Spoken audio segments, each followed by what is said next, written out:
Cool, another uncut entry. This time it is updating this week.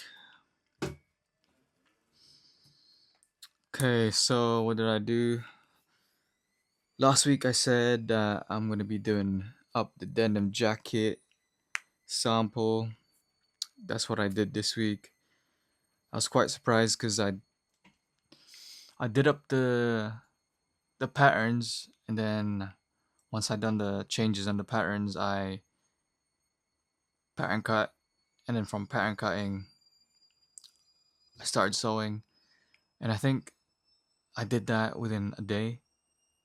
So I had pretty much most of the jacket done up within a day. But then when I was making the prototype a month ago, it took me like a week. So I guess now that I know it, I just pick up on the speed, which is good. I can show you right now actually. Let me put it on. So like I said, this is the undyed fabric, denim fabric. It is 300 GSM. Got it from Vega Textiles up in North London.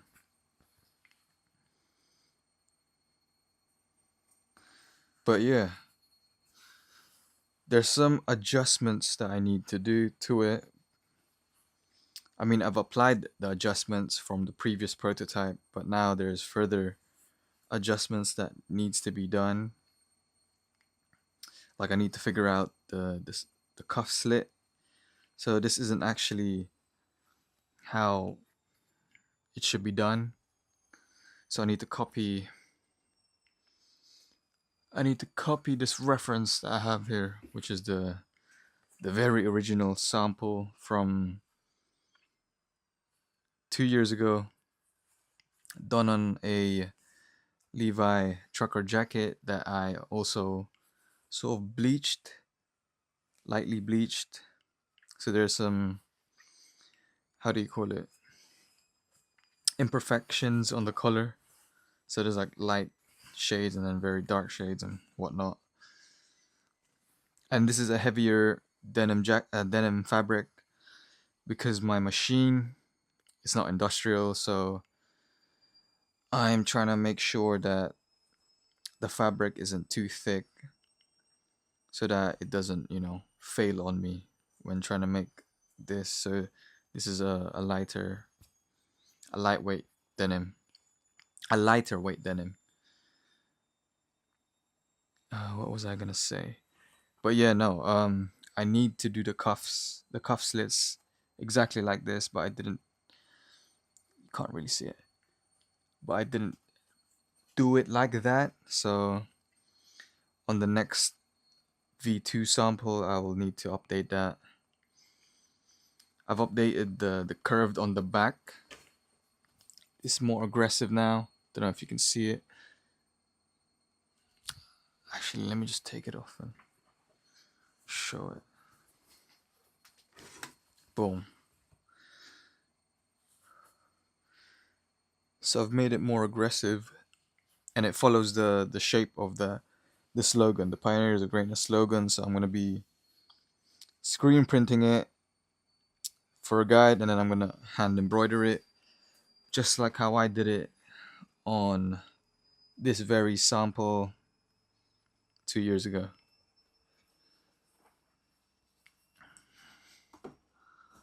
And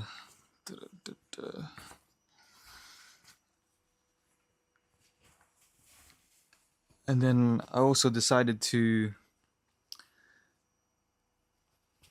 add back the V-yoke. I think you call it that.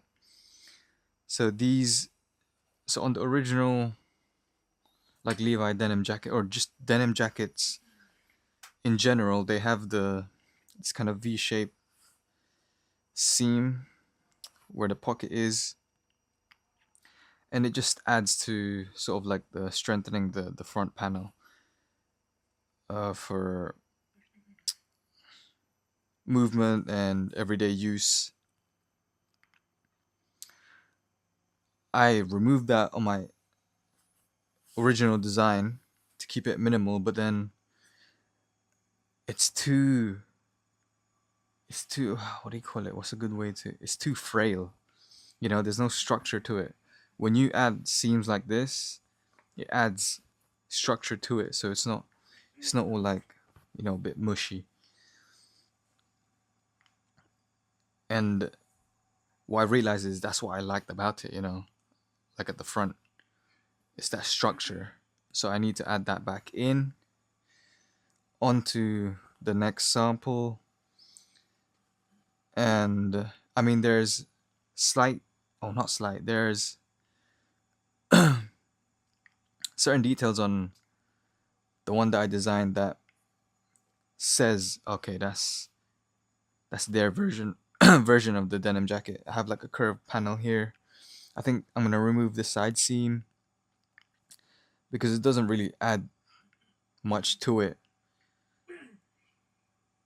So I'm just gonna connect this side panel, the front side panel, and the whole entire back. Connect that, so removing the side seam, and then that will make it more flowy on the back, which I want. Doo-doo-doo-doo.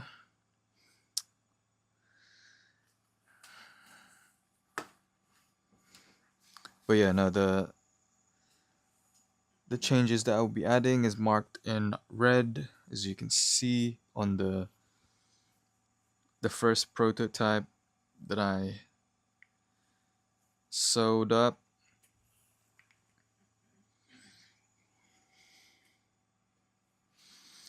And yeah, the yoke on this one wasn't as aggressive. You could barely see it, see? But now it's super aggressive because now it follows the arch of the POG slogan, which what I wanted to do in the first place, but obviously this is my first time pattern making the denim jacket. So then I thought it was enough of a curve, but then obviously it's different when you draw and it's on a flat piece of paper. When you translate it onto a body and you sew it up, then you start to realize, yeah, that curve isn't aggressive enough for it to really, you know, show. And that's what I did with this. And what else is there? I'm gonna be adding snap buttons to it. Originally, I didn't want any hardware to be seen, but I quite like the industrial look of the hardware. But I won't be using the same sort of metal hardware as the you see on like a denim jacket, like a Levi denim jacket. I quite like the elevated look of this sort of like pearl snap button that I have here, which I got from, it's also actually a denim, yeah, it's a variation of a denim jacket. It's a lightweight one. I got this from a vintage store in London many years ago, but I always loved the buttons on these. So it's like a pearl type detail. So I'm gonna be adding that to this sample that I have on. And then I also like the collar, the pointed collar with the double stitch detailing. Don't know if you can see it. So I added that on this one that I'm wearing.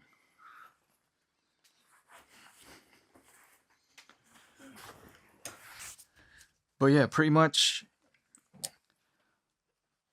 when I'm designing, I take a lot of inspiration from my existing wardrobe and then sort of aspirations as well. So I like the 70s. I like the pointed collar, like the dagger collar type stuff, and the structured clothing. So that's why I wanted to have the denim jacket, like my own spin on a denim jacket, and have that as sort of a piece to show that, yeah, it's not like a streetwear brand, that it's slightly higher, not slightly, it is higher than a streetwear brand. I'm calling it a humanwear. So Pioneers of Greatness is a humanwear brand, and I see that as like the next evolution from streetwear. But yeah, no, I made videos on that. So if you want to know more about that, just watch that. I'll probably include it in the information thing. What else? What else? What else? But yeah, no, I'm just going through the whole process. It's good that I know that I can make a denim jacket using the actual fabric on my home sewing machine. So then now I'm confident that I can do made to order. Because when I was doing the prototype, I was like, yo, this is kind of hard. It took me a week to do just the prototype on calico fabric, and calico fabric is super lightweight. It's like 100 GSM or even less. And I was like, yeah, I don't think this will be like feasible, because if it's taking me a week to do a denim jacket, then imagine if I have like 5 orders, 10.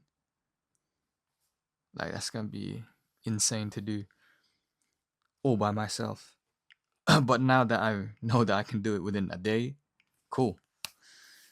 But I think when I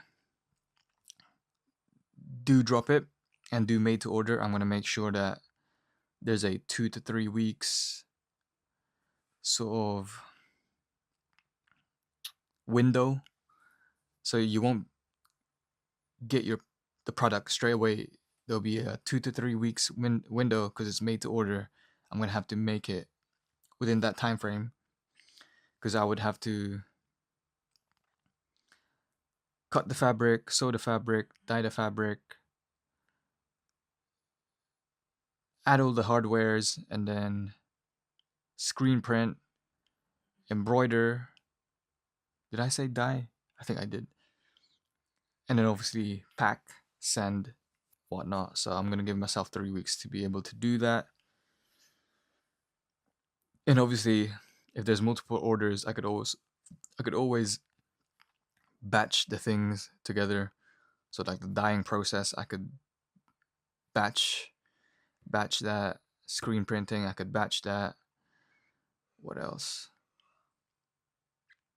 Hardware, blah blah blah. But what I actually need to do also is pattern grade. I need to get my stuff pattern graded so that I can have smaller sizes and larger sizes, because currently I base this design off a medium, I think.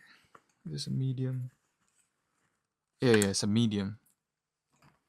But to be fair, this is oversized-ish, which I need to still tweak. I didn't want it to be too oversized, and currently this sample is more towards the oversized spectrum, at least body-wise. Arm-wise is fine. It's based off like a medium-sized Levi denim jacket. But yeah, no, pattern grading is another thing. I think that costs about 100 to 200 pounds. But I might start off with a couple of sizes and then see how it goes. I think how I'll do it is I won't pattern grade it first. Actually, I would need to include the sizes, so I do need to pattern grade it. So I guess I will need to pattern grade it to do it first before dropping. I'll figure it out. But yeah, no, the idea is I also need a serger, and a serger is just to have like the clean finishes when on the seams. Let me see if areas where they use a serge machine on this, because it seems like they just use a felled seam all throughout, so you don't even need a serger. Yeah, I don't need a serger yet. Oh no, but then for the basics, yes, like the sleeveless tee, knitwear, I would need a serger. So yes, I do need a serger. For the denim jacket, I don't need to use a serger, but the idea is do the made to order or run a pre-order, whatever, and then use some of that capital to then buy a serger machine, And once I have that, that'll just allow me to make the finishes a lot cleaner, professional standards. But this machine, they usually cost around 200, 300 pounds, which is not too bad. I mean, I can get it used, and I can get it one for 150. So I'll see what's available. But yeah, no, I think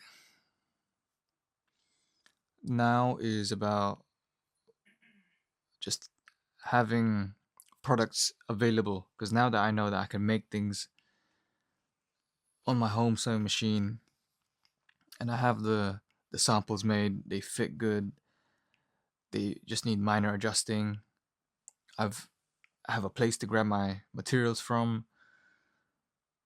Logistic wise, I've done that before, like packing and stuff for GALANACCI. I did all that, so I don't even need to worry about that. And of course, like the branding, the labels and whatnot, I would need to order that, but that's no biggie. I've done that before as well. But yeah, nah, can't wait. Can't wait. I just need to. What do I need to do? Get the denim jacket sorted, get the proper sample made and done. Because it's currently, this what I'm wearing here is 60% done. So once that's done, I can start marketing it. And then same with the sleeveless tee, the training knit vest.